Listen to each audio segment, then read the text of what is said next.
El Salvador. When you hear that name, what do you think of? For many, the name El Salvador brings to mind images of conflict and danger. A few years ago, it wasn't a place tourists wanted to visit. The streets were empty and shops were closed. El Salvador was known for one thing: gangs. The walls were covered in gang graffiti marking territories. Dangerous gangs like MS-13 and Barrio 18 ruled the streets. Their presence was felt everywhere.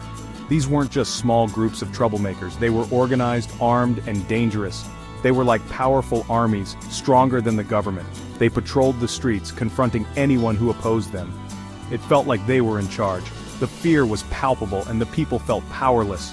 There were so many murders, more than anywhere else in the world. The crime scenes were a common sight and families grieved their lost ones. Mothers cried, kids were scared to go to school, and stores closed because it was too dangerous. The fear was everywhere. But then, something changed. A little bit of hope started to shine through. The sun began to rise over El Salvador, and with it, a new sense of possibility. People started to gather, and hope was reborn. Nayib Bukele became president. He was young, dynamic, and full of energy. His rise to power was swift and unexpected, capturing the imagination of many. He was good at using technology, and people liked him. Bukele was often seen engaging with the public through social media, making him a relatable figure. He understood what people wanted: to feel safe. He listened to their concerns and made them feel heard, which was a refreshing change for many. When he became president in 2019, about half the people liked him. His campaign was filled with promises of change and hope, resonating with a population tired of the status quo. That's okay, but not amazing. He knew he had to do more to win over the skeptics and truly unite the country. But Bukele didn't want to be just another president. He wanted to leave a lasting legacy, to be remembered as a transformative leader. He wanted to be a hero. He had a plan, a vision that went beyond mere governance, aiming to reshape the very fabric of society. It was a big plan, a really strong plan, designed to tackle the most pressing issues head-on. He was determined to make a difference. Some people even said it was too strong. Critics argued that his methods were too aggressive, sparking debates and protests. He decided to fight the gangs. The rampant gang violence had plagued El Salvador for years, and Bukele was determined to put an end to it. But not by talking to them.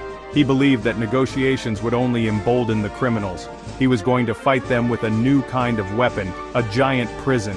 This facility would be a symbol of his commitment to restoring law and order, a bold move to reclaim the streets for the people. CECOT. The name alone sends shivers down the spine. It even sounds scary, doesn't it? This place is designed to be intimidating. CECOT stands for Terrorism Confinement Center, a name that leaves little to the imagination. They built it super fast, almost as if they were racing against time. This huge prison looks like something from a scary movie, with its towering walls and menacing presence. It's as big as 8 football fields with tall walls and tons of barbed wire. The scale is simply enormous. Lots of guards work there, soldiers, police officers, and they watch everything from tall towers. Their vigilance is unending. Nobody's getting out of there. The security is airtight, with multiple checkpoints and surveillance systems. Inside, it's not a fun place.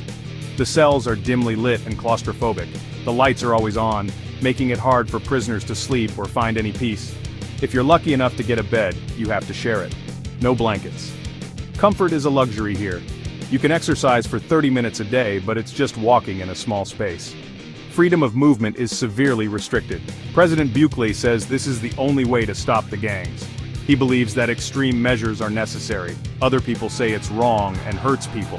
Critics argue that it violates human rights and dignity, but most people in El Salvador seem to like it. They see it as a solution to a long-standing problem. The debate continues, but one thing is clear. CECOT is a fortress that has changed the landscape of justice in El Salvador. So did it work? Crime went down. Fewer people are getting murdered. People aren't as scared anymore. Tourists are coming back because the beaches are beautiful, and they feel safer. Almost everyone in El Salvador likes President Bukele now. He's like a superstar. But was it the right way to do it? Some people say he went too far, that he's acting like a dictator. We don't know yet what people will think about him in the future. But one thing is true, El Salvador is not as dangerous as it used to be, and maybe Bukele should get some credit for that.